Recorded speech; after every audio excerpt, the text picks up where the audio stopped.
Hello, hello everyone. Welcome to today's live section, and I'm glad I'm glad I came across you today.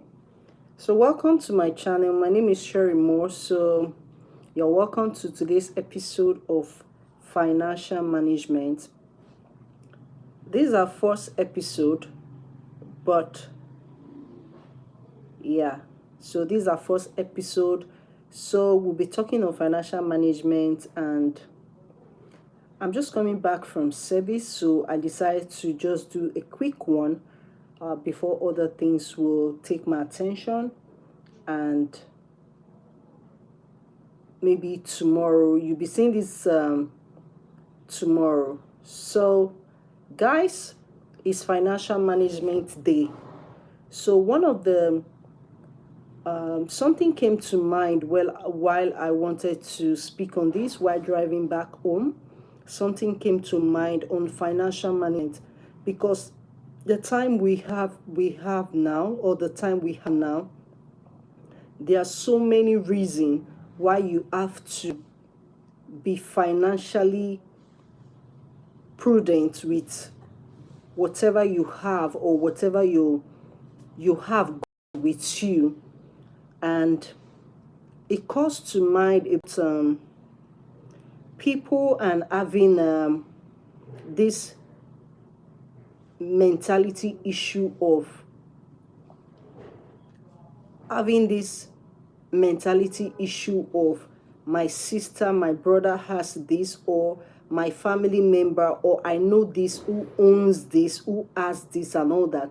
And they have this entitlement mentality towards your finance, your financial. Ignore the background sound. They have this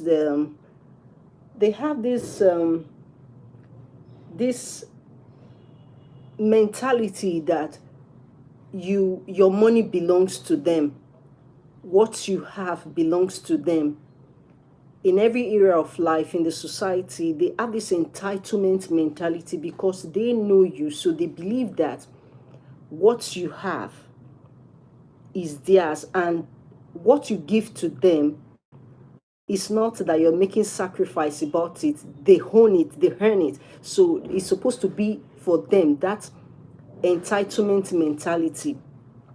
I want to shock you today that that entitlement mentality has to stop. You have to look at yourself. It's not too late. It's still early. The year is still, we are in March. The month of March is still early. So you have to build yourself towards that financial management processes where you can manage your finance, where you can put your finance together, bring your finance together and say, look, I need to do this, I need to do this, and I need to do this, and this has to stop. I have to build on this, I have to work on this. There are people who just come along the way while you've saved some money for some issues or some things like life. Generally, you have savings for this, you have savings, and you have capital for this, you have projects that are there that you intend to execute with some finances that you've kept aside. But then you see these people, they come along, they tag along and just come with issues of life. So what do you do at that issue? I want to give you an advice today that somebody is having challenges in your family. Somebody is having financial problem at your place of work, at your environment, at your community, in your family, or your friends, they're having financial challenge. And what you've saved up your capital, you just go to your capital, you pick up your capital, they need 1 million, and you have just 1 million as your savings, and you just go there, dip your hands into the reserve of your 1 million, and you say, okay, this is for you. Sometimes these people you intend to please or intend to show off that I can solve this, I can solve that, you find out that at the end you never did any good. Some of them you did a lot of good, while some of them you never did anything, because some of them has this entitlement mentality that as far you have money, even money you don't have, you have to go extra mile to borrow in order for them to feel good about themselves, or make them feel good that you're always there. My dear, I'm here to advise you today that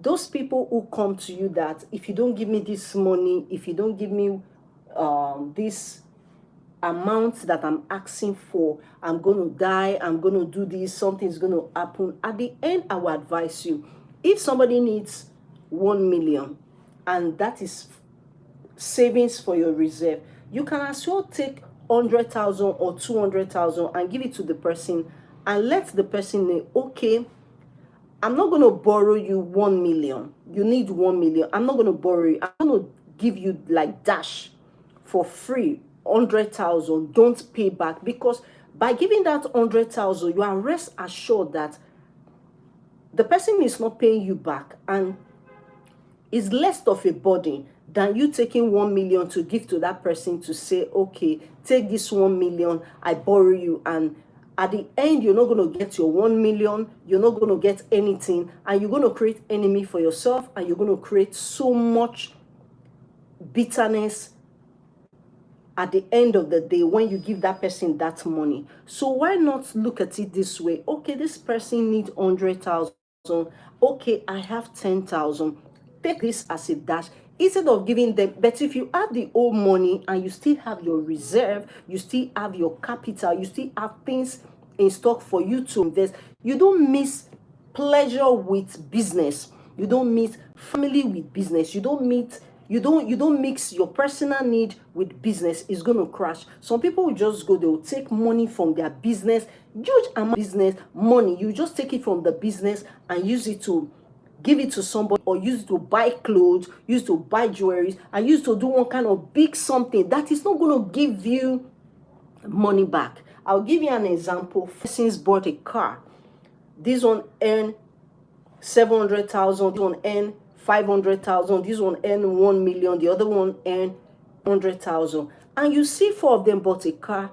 This ABC and the ABCD bought a car, but they're different cars. So A goes to work, does all his things, and car. B same, C same. And you see D, who earns 400,000, buys a car, use that car to service to work, and after he does both, he does Uber, and he does other things that is fetching in money, resources, than, yes, it's fetching in money, resources. It's not spending from his pocket. It's what is that car generates, that he used to fix the car or repair the car if there's any issue. But when you don't do anything with the car is parked there, has issue, you're still taking money from your pocket, fix these challenges. And people, we have this mentality here that if you start driving a car, that means you have so much money. That's the mentality here. A lot of people don't be that. Cars are meant for normal life, easy going. They just feel cars are luxury. There are some cars that are luxury. You can't be staying on rent and you're staying in a house of 1 million and you're driving a car of 50 million. The landlord is going to increase the house rent, definitely, because you can't be staying in a house for 1 million and you're driving a car. You park two cars, 50 million, 100 million cars that you're supposed to use to build your own house. You park it in the car. The landlord definitely, or the caretaker, will definitely feel you have so much money, and you see them increasing the house rent just because of you. So that is, you have to naturally discipline. I'm not saying you can't buy a car of your choice, you can't drive any car, but I see no reason why you should be staying in a house of 1 million and you're driving a car of 100 million. That doesn't make sense. Or you're staying in a house, an apartment of 1 million, you're driving a car of 50 million. It doesn't really make sense. I don't know if I make sense. So those people let me go back to those people who you take your finance to service, who you give your capital, you go to a reservoir, you give them your reserve, you give them money, you give them financially, you help them, whom you think that they're not going to survive. If you run dry today, if you If you don't have money today, those people, they are still going to survive, and they're going to survive well. They're still going to live their life well, and they're still going to do well. So just be financially stable and manage yourself.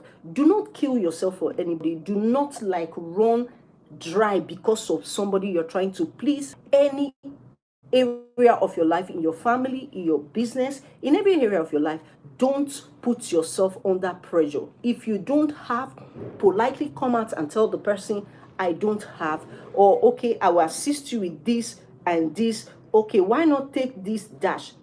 Do not put yourself under pressure.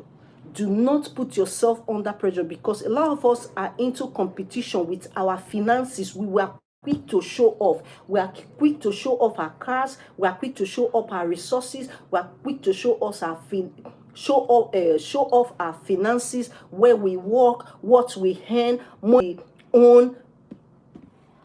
If you look at it very well, a lot of people don't even care.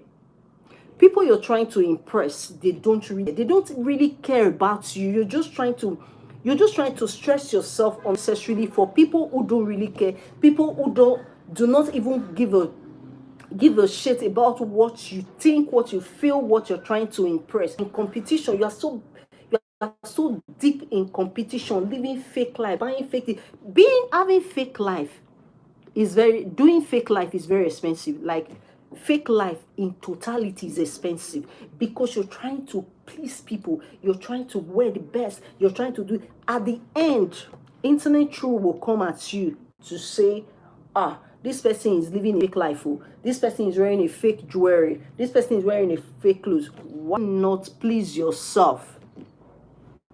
You see this clothes, as far it fits you, it gets to a status that you are in society. You now start selecting this and this and this. I think I'll be in this. I think I'll wear this. I think I would love to be in this status.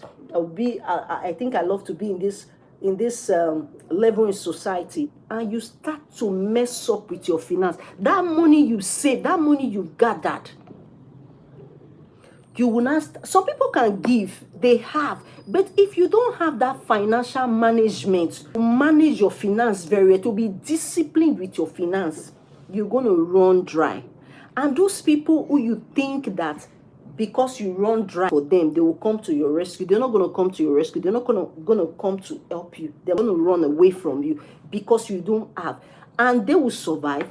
They will still live well. They will survive, and nothing will happen to them. After you run dry, you are broke, they will still live life. They've been living life before you became rich, or before you became wealthy.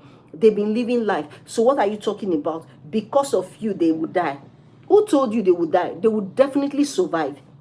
If it's a life-threatening issue in the hospital and all that, and you have the financial capacity to help that person, you can help.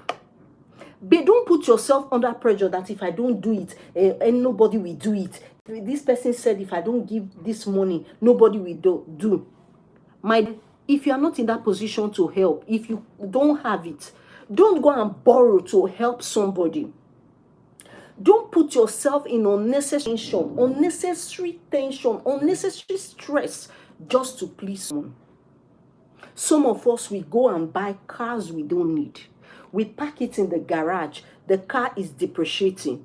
Some of us, we buy so much clothes that the whole house is filled with clothes. We are not wearing it. What are we doing? We just use snap picture for the gram. We just used to snap picture, and it's our birthday. We buy clothes. We snap and snap. We don't even wait, and they are getting bad. Some of us, we buy so much shoes that we don't even need. We go shopping on shopping spree. Unnecessary spending. I'm not going to tell you how to spend your money, but be financially wise in this time of your dominion.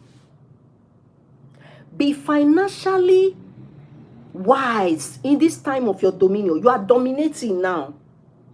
A time will come that there's time for everything. There's time and season for everything. There's time to laugh. There's time to cry. There's time to sleep. There's time to wake up. There's time to be joyful. There's time to mourn. There's time for birth. There's time for death. There are seasons. There's time for sun to shine. There's moon. There's star. There's time for money. There's time for dew and all that. There's time for rain. So what are you doing with your time? What are you doing with your finance? Is it that in your family, when they call for financial help, you are the first? Everybody wants to be in that state where we've helped people in life. We put people in position in life where if people need this, they'll say, okay, let us call this person. Are you only called in the time of when someone is sick, when someone is dying? Then you go and pack your money, the finance, what you save, you carry it, you say, if I give this person, God will help me. My dear, you have to be financially wise. You have to be financially wise.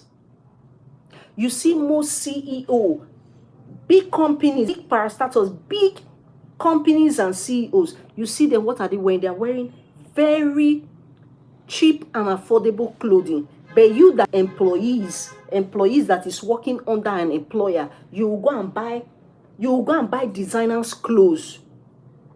Who owns the company is looking at you? Is it that, well, fine, it's good to look nice, it's good to look good, I cannot tell you how to spend your money, but be financially prudent at this time, so that when things go dry, you will have your reserve. You don't go to your reserve and pack everything. I started in school recently, and I learned from one of my accounting lecturer. I learned from him while he was saying it. Early this in January, he taught a course on financial management. And what I learned from that class was that he said he had about 10 accounts. And I was like, 10 accounts? What's he doing with 10 accounts? So he explained and broke it down that 10 account has things they do, that he has account for burial.